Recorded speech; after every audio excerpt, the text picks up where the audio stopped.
So I want to talk a little bit about dealing with hunger because it's a question I get a lot.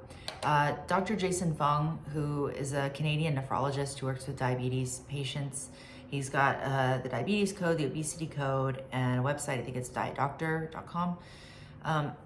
He mostly focuses on intermittent fasting, but he has some really great scientific journal articles that he puts out there, and I have a lot of them in my group, which is Fasting Focused on Facebook. And so one of them that's really interesting is where he looks at a study where some people who were doing a prolonged fast, I think it was several days, they looked at the hormone ghrelin, which is one of your two main hunger hormones. The other one is leptin. And ghrelin, you can track ghrelin to see how it relates to fasting and hunger. And what they saw was that ghrelin, the hunger hormone, peaked in these patients at their meal times, their customary meal times, okay? So it's like a Pavlovian thing. It's not because they need food at that time. It's because they're used to getting food at that time. And so they would have a peak, and then a smaller peak, and then a little bit smaller peak, and that was like breakfast, lunch, dinner, right? And then what they found was that the peaks occurred around the same time each day of the program, but every time they were smaller peaks, they were lower, right? So hunger was subsiding. And you will find that, like I'm on a 72 right now. I eat in the morning, so I'm about, I don't know, like 60 hours fasted or something like that. I'm not as hungry right now as I was like the first night after I ate. And you'll see that. And you'll also find that as you get used to fasting, right? So like your first 72 is gonna be your hardest. You're gonna wanna gnaw your arm off and die and kill yourself. Your second 72 will suck, your third will kind of suck, and then as you go on, that will just get easier. And there's environmental factors to consider, like if it might be your seventh 72 in a row, but you are out to dinner with your family for your husband's birthday and everyone's eating ribeyes and birthday cake, okay, that might trigger your hunger. But in general, it gets easier as you go along because like I said in my last video, will is a skill. It's like a muscle. You get used to using it. Everybody tells me like, oh my gosh, I just don't have your willpower. Well, neither did I. You know, I was huge. You learn it, you build it. It's like a muscle. You put a little weight on it and then you use it, and then you put a little more weight on it and then you use it. And just like building a muscle, it hurts. Okay, it hurts. It hurts to do this. It's supposed to hurt. You're gonna be hungry. There's no way around it.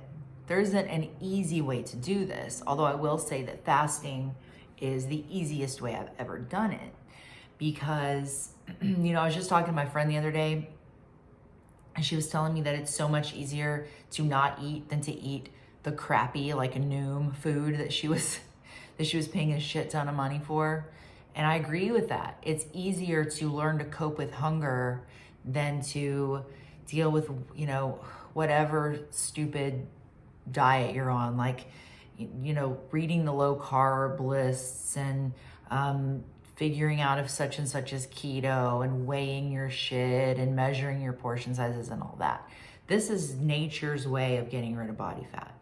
We store body fat as fuel on purpose. We have excess food. We store it and we use it later. That's how it's supposed to work. That's how we're designed. It's natural. That doesn't mean it's easy.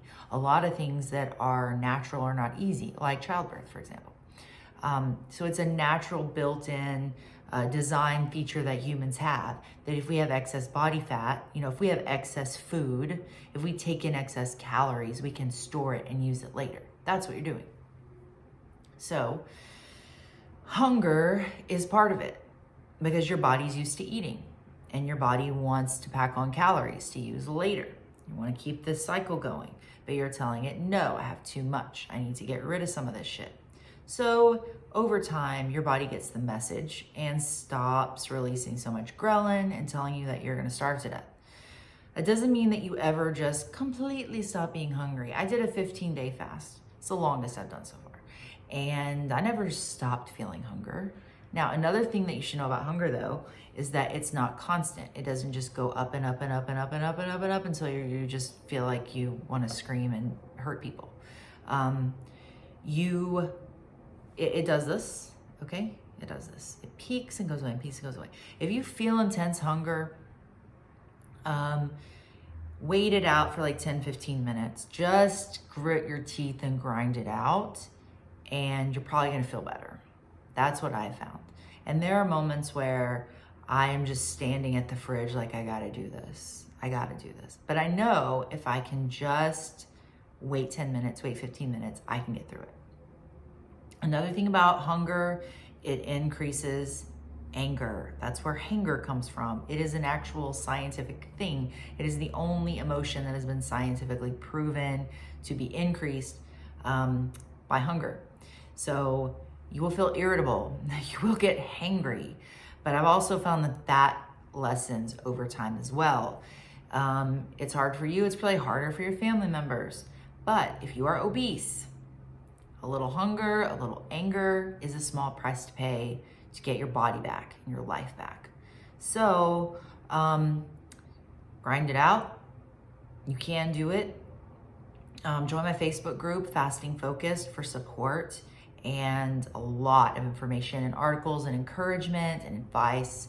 You can contact me, fastingkristen@gmail.com, if you want a more one-on-one coaching experience. You can follow my Instagram, Fasting Kristen. I'm also on Twitch at the same name, and I'm on Twitter at the same name too. And there's gonna be more videos coming, so please like and subscribe, and I will get back with you soon. You fucker.